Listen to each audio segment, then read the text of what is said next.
এ কি করছিস তুই এটা? এই যে কি এটা কি? এটা হচ্ছে ওই যে তালগুলো খাওয়ার পর যেগুলো আমরা ফেলে দিই, ওটা থেকে এই যে একটা কল বেরোয়, দেখতে পাচ্ছেন এই যে কলের মতো বেরিয়েছে, এইটা হচ্ছে খেতে খুব সুন্দর, এটা শাঁস, ঠিক আছে? এইটা দিয়ে হচ্ছে আজকে পিঠে বানানো হবে।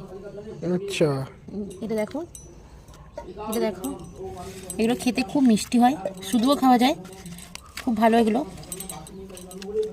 ওই লক্ষ্মী পুজোয় এগুলো লাগে, কোজাগরি লক্ষ্মী পুজোয়।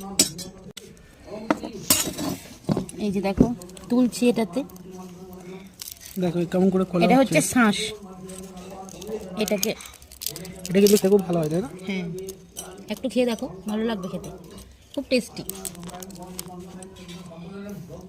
এই যে এমনি করে বার করতে হবে। এটা আরো হতো, এই যে সাইডে যে এটা আছে এটা মানে আরো হতো।